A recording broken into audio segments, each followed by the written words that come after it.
네, 찬양 감사드립니다. 저는 오늘 추수감사 주일인 줄 알았습니다. 너무 이쁘시고 제가 뒤에서 찬양하시는 이렇게 모습을 보면서 이 생각이 났습니다. 기름을 준비한 5 처녀 같이 너무나도 아름답고 정말 빨리라도 주님 앞으로 달려가야 될 것 같은 느낌을 받았습니다. 너무나도 감사드립니다. 우리 같이 함께 이 시간에 인사하시겠습니다. 잘 되고 있습니다. 다시 한번 앞뒤 우리 계신 분들과 함께 잘 되고 있습니다. 잘 되고 있습니다. 네, 뭐가 잘 되고 있나요? 네, 제가 전도사 때 저도 고전도사님처럼 오후 예배를 찬양 인도를 했거든요. 그때마다 처음 제가 인사가 잘 되고 있습니다 라는 인사였어요. 그런데 이제 계속해서 매 주마다 이제 성도님들과 함께 잘 되고 있습니다 이렇게 인사하다가 제가 거기서 결혼을 했거든요. 네. 결혼을 하고 나서 이제 또 인사합시다 하고 잘 되고 있습니다 하니까 성도님들이 지만 잘 되고 있다 이렇게 이야기를 하시더라고요. 그런데 이 잘됨이 지금에 와서 돌아보니까 언약과 약속에 신실하신 하나님 편에서의 잘되고 있다는 것을 알게 되었습니다. 나의 잘됨은 늘 행복하고 웃고 즐겁고 내가 하는 일이 다 잘되는 쪽으로 생각했지만 하나님은 하나님 편에서 환도뼈를 박살내시더라도 그렇게 하나님의 언약 안으로 나를 지금까지 이끌어 가셨구나. 이것을 야곱의 인생을 통해서 또한 알게 하시더라고요. 그래서 하나님께서 자신의 언약에 신실하게 그 약속을 이루시기까지 어디까지요? 십자가 앞으로 인도하시는 거예요. 그래서 그 잘됨, 이것이 야곱에게는 평안이라는 그 메시지로 말씀을 드렸습니다. 그래서 하나님의 열심 에베네셀, 그것이 잘됨이다 라는 것을 저는 이 말씀을 통해서 계속해서 경험하게 되었어요. 근데 이 잘됨은 지금까지 내 편에서 근거를 찾았어요. 근데 그것이 아니더라고요. 이 모든 것이 하나님 편에 있다라는 것을 알게 되었습니다. 그 어떤 근거도 이제는 내 인생에서 찾지 마시고 앞으로 모든 것이 다 하나님 편에 있다라는 것을 여러분 잊지 마시기 바랍니다. 이게 진짜 은혜예요. 이것을 깨닫기까지 야곱은 자신의 환도뼈가 무너지고 계속해서 그런 인생을 살다가 마지막에 하나님 앞에서 고백을 하지 않습니까? 우리가 지난 첫 번째 시간에서 나눴던 말씀은 33장에서부터 어떤 근거, 어떤 관점에서 성경을 봐야 한다라고 말씀을 드렸습니까? 기억나십니까? 첫 번째 시간? 기억이 안 나는 게 오히려 은혜죠. 야곱이 아닌 무엇으로? 이스라엘이라고 하는 관점에서 봐야 한다. 야곱이라는 이제 개인의 차원에서 보는 것이 아니라 33장부터는 이스라엘이라는 차원에서 해석을 하고 봐야 된다라고 말씀을 드렸어요. 하나님께서는 이제 야곱 개인으로 상대하시는 것이 아니라 이스라엘로 상대하셔서 이스라엘에 대한 계시를 이제 본격적으로 내가 보여줄 거야. 이렇게 말씀해요. 그러면서 33장 20절에 엘렐로헤 이스라엘. 야곱의 하나님이 아니라 누구의 하나님이요? 이스라엘의 하나님으로 이제 언약을 계속해서 나타내 보여주고 계신다라고 말씀을 드렸습니다. 야곱은 약속의 땅인 베델로 가야 하지만 어디에 머뭅니까? 세겜에 10년가량을 머물러요. 결국 베델로 가지 않으니까 하나님께서 사건 하나를 일으키시는데 그것이 바로 딸 디나가 하몰의 아들 세겜에게 강간을 당하는 이런 사건들이 일어나게 됩니다. 야곱의 아들들은 아직 진리에 서 있지 못한 상태예요. 한마디로 연약한 상태다라고 말씀을 드렸어요. 그런 점에서 하나님께서 지금 누구를 사용하고 계시냐 하면 딸 디나를 야곱의 12아들에다 세워가지고 하나님께서 언약을 보여주고 계신다라고 말씀을 드렸죠. 그런 의미에서 12지파는 무엇을 의미합니까? 교회를 의미해요. 그런데 교회된 자로서 세겜의 딸들을 보러 나가겠다라는 것은 언약과 상관없는 땅적인 존재와 하나가 되려고 나간 거예요. 그것이 오히려 추장 세겜에 의해서 강간을 당해 버린다라는 거죠. 결국 디나의 모습을 통해서 말씀하고 있는 것은 땅적인 존재와 하나가 되어서 눈에 보이는 그 아름다움을 취하려고 하려는 이 교회를 말하는 거라는 거예요. 이것이 바로 교회된 자로서 하나님 앞에 부끄러운 일, 수치다라는 것을 지난 시간에 말씀을 드렸습니다. 오늘은 두 번째 시간으로서 야곱의 아들들의 수치, 부끄러운 이 사건들을 통해서 디나의 사건을 우리가 좀 더 깊이 보도록 하겠습니다. 2절에 보시면 강간하고라는 이 단어가 있는데 이 강간하다라는 것은 성관계를 위해서 눕다, 강제로 괴롭히다, 한마디로 휴식하다라는 의미가 있어요. 그리고 욕되게 하고, 이 단어는 강제로 무엇을 하다, 강제로 천하게 만들다라는 뜻이에요. 그러니까 땅적인 존재가 하나님의 언약에 속한 자를 강제로 취해서 그것을 안식이라는 것으로 주고 있다라는 거예요. 그러나 세상에 속한 자가 줄 수 있는 안식은 절대로 없다라는 것을 이야기합니다. 이렇게 벌어진 일이 오늘 우리에게 어떤 의미를 하나님께서 전달하시고자 하시는가, 이게 중요한 거라는 거예요. 이 사건을 통해서 오늘 나에게 이 사건이 의미하는 것이 무엇이냐, 하나님의 일하심이 무엇이고 하나님의 열심을 통해서 야곱을 이스라엘로 베델로 이끌어 가시기 위한 그 하나님의 일하심이 무엇인가를 오늘 이 본문에서 찾아야 된다는 사실입니다. 여러분, 3절과 4절을 우리 같이 함께 읽겠습니다. 시작. 그 마음이 깊이 야곱의 딸 디나에게 연연하며 그 소녀를 사랑하여 그의 마음을 말로 위로하고 그의 아버지 하몰에게 청하여 이르되 이 소녀를 내 아내로 얻게 하여 주소서 하였더라. 본문의 흐름을 보면 세겜은 순간적인 욕망으로 인해서 디나를 강간한 것 같지는 않아요. 디나는 딸들을 보러 나갔으나 실제로는 세겜이 디나를 계속해서 보고 있다가 취하였다라는 거예요. 그러니까 하루 이틀이 아니라 10년가량을 살았다고요, 이 세겜 땅에서. 그러니까 바로 이 숲곳에서 올라와서 세겜에 딱 들어가자마자 이 세겜이 바로 그 디나를 강간한 것이 아니라 계속해서 이 디나를 눈여겨봤다라는 거죠. 그러다가 취한 거예요. 그래서 세겜은 먼저 디나를 강간함으로 이미 일을 저질러 버린 거죠.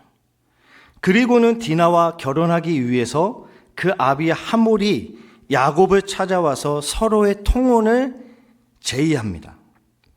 자, 이것을 야곱의 입장에서 한번 생각해 보면, 야곱이 세겜에서 정착하려고 땅을 샀기 때문에 하몰의 이 제안은 대단히 끌리는 제안인 것이에요. 왜 그렇습니까? 가나안 땅에서 나그네와 같은 이 야곱에게 그 땅의 막강한 세력을 가진 히위 족속 집안, 이 집안과 혈통관계를 맺는다라는 것은 이방인으로서 어때요? 이 땅에서 정착할 수 있는 아주 기회라고요.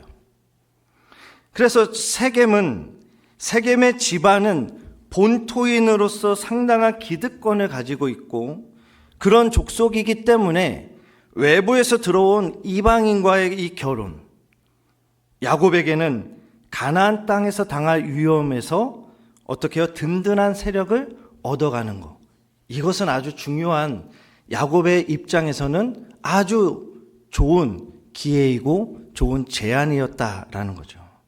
자, 이런 점에서 단순히 개인 간의 결혼에 대한 것이 아니라 족속 대 족속이에요. 민족 대 민족의 교류이고 연합인 거죠. 그래서 10절을 보시면 10절에 뭐라고 이야기하고 있습니까? 여기 머물러 매매하며 여기서 기업을 얻으라. 여기서 기업을 얻으라. 이 말이 한마디로 연합하자라는 말이에요. 기업을 얻는다라는 것은 연합하자라는 뜻이에요. 그 연합의 의도가 어디에서 제대로 드러나냐면 22절, 23절을 우리 같이 한 목소리로 읽겠습니다. 시작.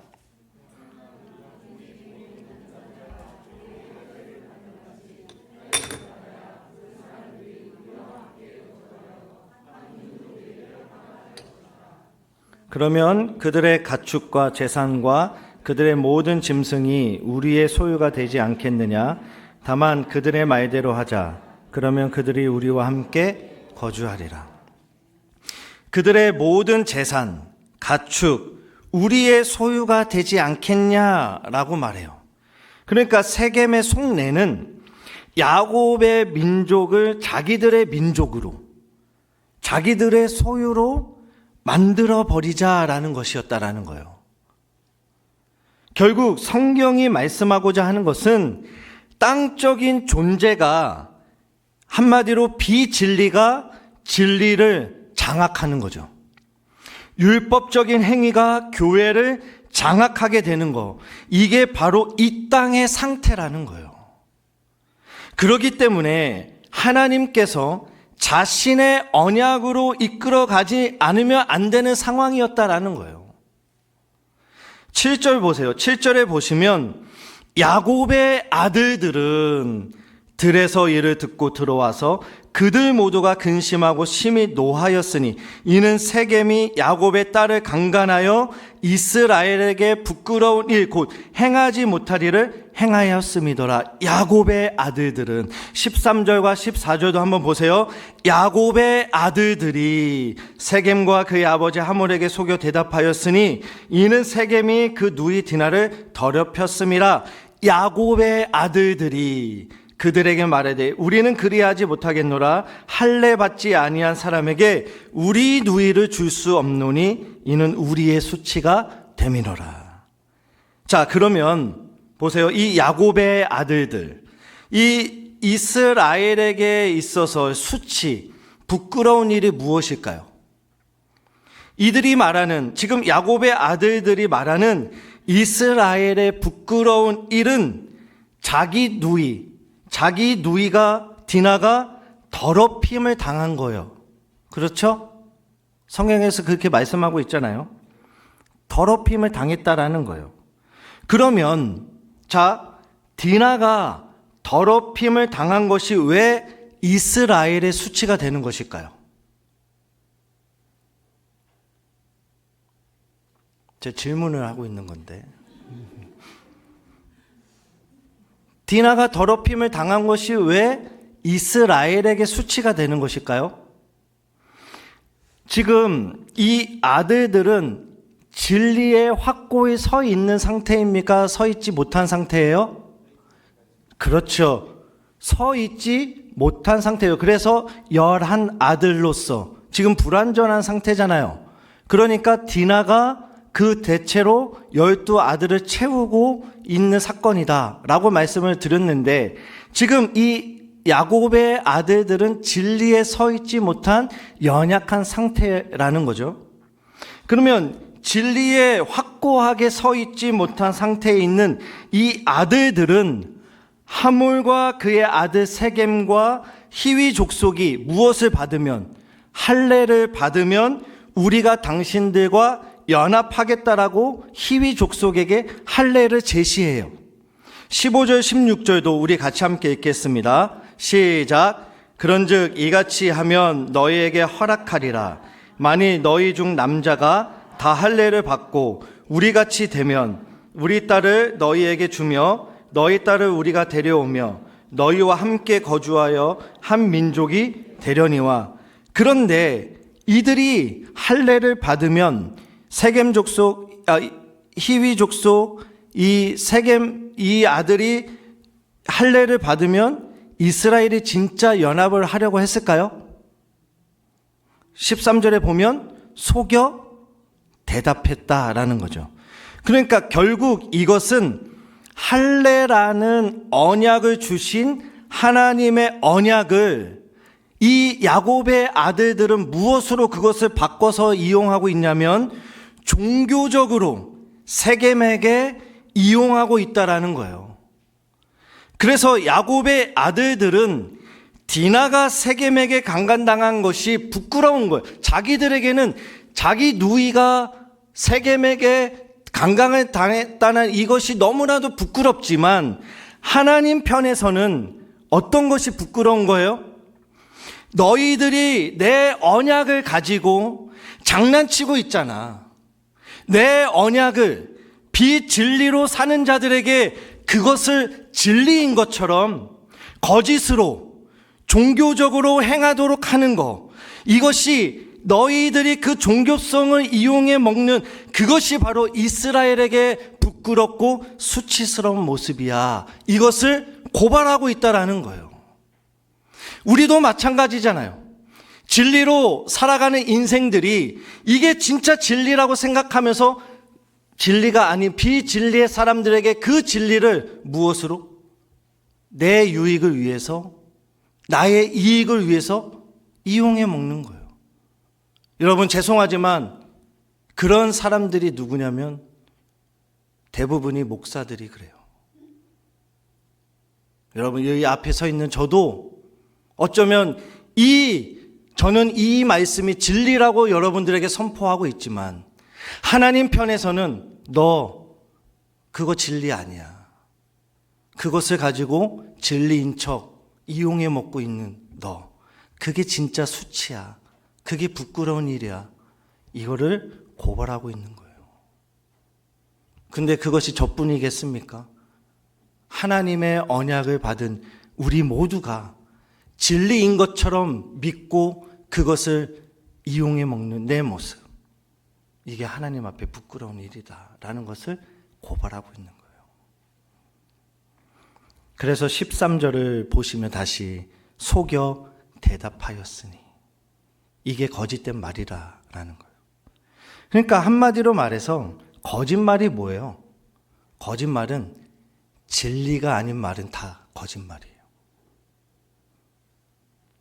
진리가 아닌 것을 전해주는 이것이 바로 이스라엘의 진짜 부끄러운 모습이다라는 거죠. 그런데 이 야곱의 아들들은 진리로 확고히 서 있지 못한 상태에서 할례 언약을 이용해 먹고 있는 거죠. 이스라엘은 자기 여동생이 강간당해서 더럽혀지고 부끄럽다라고 생각했지만 하나님은 자기 언약에 합당하지 않는 이것이 바로 부끄러운 모습으로 나타내고 계시는 거죠. 교회가 땅적인 존재와 하나가 되어서 세상을 취하려고 할 때에 하나님은 오히려 그것이 너희에게 부끄러운 모습이라고, 바로 교회가 음녀가 되었다라고 말씀하고 계시는 거예요. 디나가 강간을 당함으로 결국 야곱이 어디로 올라가냐면 35장에 이제서야 베델로 올라가는 거예요. 야곱은 세겜에 눌러 앉아서 정착하고 있었어요. 하나님은 이스라엘로서 베델로 끌어올리셔야 되는 거죠. 왜 그렇습니까? 이것이 하나님 자신의 언약의 완성을 보여주고 있는 것이기 때문에 그래요. 그래서 반드시 야곱은 이 세겜이 아닌 베델로 올라가야 합니다. 그래서 베델에 올라가서 누구를 출산해야 되냐면 베냐민을 출산해야 되는 거죠. 그러므로 12지파를 완성하는 거예요. 결국 이스라엘의 이 부끄러운 모습은 바로 디나가 강간당했다라는 것을 물리적으로 생물학적으로만 생각해가지고 세겜성 사람들을 야곱의 아들들이 하나님께서 주신 그 할례를 어떻게 해요? 이용해서 자신들의 힘으로 그들을 심판하려고 했다라는 거예요. 심판. 그러면 우리가 여기서 생각해야 되는 것이 있어요. 그게 뭐냐면 디나의 이름 뜻입니다. 디나. 이름 뜻. 디나의 이름의 뜻은 공의 심판이에요. 결국 하나님은 디나를 통해서 하나님 자신의 공의와 심판을 드러내시기 위해서 지금 디나를 사용하고 계시는 거죠. 그 속에서 드러난 것은 너희들은 지금 언약의 아들들이잖아. 이스라엘이잖아. 교회잖아. 그런데 언약과 상관없이 세겜성에 눌러 앉아서 비진리에 속한 그들과 연합하려고 하고 오히려 세상의 힘을 얻고자 하는 이것이 바로 하나님 언약에 합당하지 않는 거야. 그래서 하나님은 공의 심판이라는 이름을 가진 이 디나를 사용하셔서 공의를 드러내시고 심판하시는 것입니다. 바로 이 아들들의 모습이 오늘 우리들의 모습이라는 거예요. 교회의 모습이라는 거예요. 안식은 이 땅 세겜 사람들이 주는 것이 아닌 거예요. 진정한 안식은 하나님께서 자기 언약으로 주시는 거죠. 이것을 알게 하시기 위해서 오늘도 하나님은 우리에게 평강으로 찾아오시는 거예요. 오늘 우리에게 있어서 진리를 넘겨주는 일은 절대로 부끄러운 일이 아닙니다. 그래서 바울 사도가 뭐라고 고백했습니까? 로마서 1장 16절을 같이 함께 읽겠습니다. 내가 복음을 부끄러워하지 아니하노니 이 복음은 모든 믿는 자에게 구원을 주시는 하나님의 능력이 됨이라. 먼저는 유대인에게요 그리고 헬라인에게로다. 왜 복음을 부끄러워하지 않는다라고 말씀해요? 복음은 모든 믿는 자에게 구원을 주시는 하나님의 능력이 되기 때문에 그렇습니다. 그런데 우리가 세상을 살면서 복음을 계속 부끄러워한다라는 거예요. 왜 그래요? 세상에서 십자가 이야기하고 예수 이야기하고 그러면 어때요? 세상 사람들이 좋아합니까? 친척에 가서 믿지 않는 친척들에게 가서 예수 이야기하고 십자가 이야기하고 예수님 때문에 내가 복을 받았다라고 이야기한다면 그 친척들이 좋아해요? 좋아하시나 보죠. 예수 그리스도가 나를 위하여 십자가에 죽으셨다. 예수만이 생명이야. 구원이야. 이렇게 말하면 그것을 좋아할 사람들이 누가 있겠냐라는 거죠. 누가 예수 믿는다면서 건강 좋지 못하고 예수 믿는다 하면서 집안이 풍비박산이 나고 한다면 남들이 야, 너 왜 그렇게 살아? 열심히 기도한다고 병 낫는 거 아니잖아. 열심히 주일 성수한다고 너의 사업이 일어서는 거 아니잖아. 계속해서 손가락질 한다고. 그러면 우리는 오히려 그것을 부끄럽게 생각한다라는 거죠. 그것이 하나님의 능력이라고 생각하지 않고 이것을 오히려 부끄럽게 생각하는 거예요. 그 사람들의 말 때문에 정말 그런가? 아, 이게 하나님의 은혜가 아닌가? 자꾸 우리는 그렇게 어떻게 해요? 미혹을 당해요. 그래서 미혹은 하나님의 자녀들에게만 있는 거예요. 미혹은. 사단의 자녀에게는 미혹이라는 것이 없어요. 왜? 이미 사단의 자녀가 되었기 때문에 미혹이라고 할 조차가 없는. 그런데 진짜 미혹은 하나님의 백성들에게만 있어요. 그러니 어떻게 해요? 사단이 나에게 이런 미혹을 줄 때에 우리는 자꾸 넘어져요. 부끄럽게 생각해요, 복음을. 그러나 결코 그 사랑에서 끊어낼 수 없다라고 로마서 8장에서 말씀하잖아요. 그 어떤 사랑도 하나님, 심지어 하나님마저도 그 사랑에서 우리를 내쳐낼 수 없다고요. 결국 하나님은 세겜성 사람이든 이스라엘 사람들이든 둘 다를 통해서 우리의 죄악성을 철저하게 폭로하고 계시는 거예요. 이 말은 하나님은 우리의 꽁꽁 숨어 있는 부끄러운 모습을 여실히 들춰내서라도 하나님 자기 언약 안으로 끌어당기시는 하나님이시다라는 것을 여러분 잊지 마시기 바랍니다. 하나님께서 야곱을 이스라엘로 만드시고 이스라엘을 상대하시면서 나타내시고자 하시는 것은 하나님 자기 언약이라고요. 그런데 자기 언약과 맞지 않잖아요. 하나님이 할례를 주셨음에도 불구하고 그 언약을 주셨음에도 불구하고 그것을 이용해 먹고 있는 거죠. 그러면서 자기들의 힘으로 그들을 심판하고 있는 거예요. 그러면서 합당하지 않는 것은 바로 야곱 너야. 그리고 너의 아들들이야. 이것이 이스라엘의 부끄러운 일이고 수치야. 이것을 말씀하고 있는 거죠. 그들이 하나님의 언약인 할례를 이용해서 자기들과 민족을 유지하겠다라고 하는 이 부끄러운 모습 속에서 하나님은 할례가 본질적으로 어떤 것인가를 이미 창세기 17장에서 아브라함을 통해서 주셨다고요. 할례 언약을. 그런데 할례의 본질은 뭐예요? 마음의 할례라는 거예요. 마음의 할례. 그게 아브라함에게 주신 할례의 언약이었어요. 쉽게 말해서 마음의 할례다라는 거죠. 할례란 단순히 남자의 생식기에 표시하는 차원을 넘어서서 마음의 할례, 곧 죄악된 육의 마음을 잘라내어서 하나님께 속한 것이 무엇인가를 보여주고자 하는 거였다라는 거예요.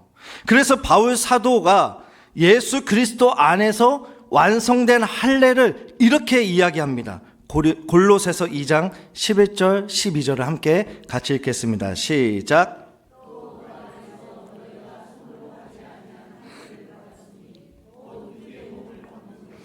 그리스도의 할례니라. 너희가 세례로 그리스도와 함께 장사되고 또 죽은 자들 가운데서 그를 일으키신 하나님의 역사를 믿음으로 말미암아 그 안에서 함께 일으키심을 받았느니라. 자, 지금 할례를 뭐로 이야기하고 있냐면 세례로 이야기하고 있어요. 그러면서 그리스도와 함께 죽고 사는 이것이 할례의 본질적인 의미다라는 거죠. 이것을 신약에서 바울 사도가 할례를 이렇게 이야기하고 있다라는 거예요. 언약의 하나님은 이스라엘의 부끄러움, 죄악을 드러내심으로 디나라는 이름의 뜻대로 심판과 공의를 나타내시는 이스라엘의 하나님이시다라는 거죠. 세겜을 상대하시는 하나님이 아니라 이제는 이스라엘을 자기 언약인 그 자리 어디 베델로 이끌어 가시는 하나님이신 거예요. 왜 하나님은 야곱을 베델로 끌고 가시는 것일까요? 왜 그렇습니까? 그곳이 바로 하나님의 집이기 때문에 그래요. 베델, 하나님의 집. 그래서 야곱을, 언약의 아들인 야곱을 하나님의 집으로 끌고 가는 거죠.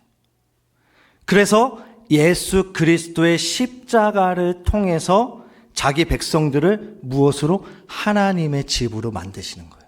오늘 우리를 하나님의 집으로 만드시는 거죠. 이게 하나님의 언약의 핵심 내용이에요. 근데 이 완성을 누가 하시겠다고요? 예수 그리스도가 십자가에서 완성하시겠다라는 거죠. 그래서 누가복음 19장에 가보면 우리 너무나도 잘 알죠. 누가 나옵니까? 여리고에 사는 삭개오가 나와요. 삭개오. 여러분, 많은 사람들은 삭개오의 집을 무슨 집이라고 이야기했어요? 죄인의 집이다라고 이야기했어요. 이 당시에 유대인들은 자기들이 율법을 행할 수 있는 집이 있었어요. 자기들이 제사할 수 있는 집이 있었다고요. 어디입니까? 성전이었어요. 그래서 삭개오는 성전 안으로 들어갈 수 없었죠. 제사도 못 드리고 율법적인 행위도 할 수 없었기 때문에 죄인의 집이다라고 불리는 거죠. 그런데 예수 그리스도가 참 성전으로 어디에 들어가세요? 죄인의 집으로 들어가시는 거죠. 죄인의 집으로 들어가셔서 이제는 삭개오의 집이 참 성전이 되어버리는 거예요. 예수 그리스도의 집이 되어지는 거죠. 왜? 예수님이 내 안에 들어오셨으니까. 그러면 그 나머지의 집들은 다 무슨 집이에요? 죄인의 집이 되는 거예요. 이게 잃어버린 자를 찾아오시는 방법은 예수님이 참 성전으로 어디에? 죄인의 집으로 들어오시는 거죠. 그러므로 그것이 어디가 되냐? 진짜 베델, 참된 예수 그리스도의 성전, 집이 되는 거예요. 이것을 삭개오를 통해서 잃어버린 자를 내가 이렇게 찾을 거야 말씀하고 있는 거예요. 오늘 죄인된 집인 우리에게 예수 그리스도가 베델리신 그분이 우리에게 들어오셔서 이제는 진짜 집으로, 참 성전으로, 이제는 제사도 필요 없고 율법적인 행위도 필요 없고 그곳에서 예수 그리스도와 함께 찬양하며 살아가는 인생이 되었다라는 것을 삭개오를 통해서 말씀하고 있는 거예요. 이 죄인의 집을 하나님의 참 집으로 만드시기 위함인 거예요. 그래서 야곱을 구약 때부터 계속해서 어디로 끌고 가시는 거예요? 베델로 끌고 가는 거예요. 베델로. 오늘 우리에게까지 이 베델로 가게 하시는 거죠. 하나님의 집 만들기죠. 결국 하나님의 집을 예수 그리스도로 완성하셔서 이 완성하시기까지 야곱을 이스라엘로 만드셔서 이스라엘로 다뤄가시면서 자기 언약으로 예수 그리스도를 설명해 보여주고 있다라는 거예요. 그러니 여러분, 우리에게 일어나는 일들이 때로는 비참하고 굴욕적이고 슬픈 일들이라 할지라도 그 일을 통해서 내 안에 예수 그리스도의 십자가만이 오롯이 남기시는 그 하나님의 일하심이라는 사실을 여러분 잊지 마시기 바랍니다. 그래서 그것을 은혜로, 진리로 받을 수 있다면 세상에서 일어나는 사건, 사고들이 우리에게는 결코 안 좋은 일들만은 아니다 라는 것을 여러분 잊지 마세요. 오늘도 어떤 일이든지 그 속에서 예수 그리스도의 십자가를 발견하고 내 마음에 새길 수 있는 은혜를 주신다면 그것으로 만족하게 되는 것임을 여러분 다시 한번 이 말씀을 통해서 잊지 마시고 확인하는 여러분의 믿음의 생활이 되시기를 주님의 이름을 간절히 부탁드립니다.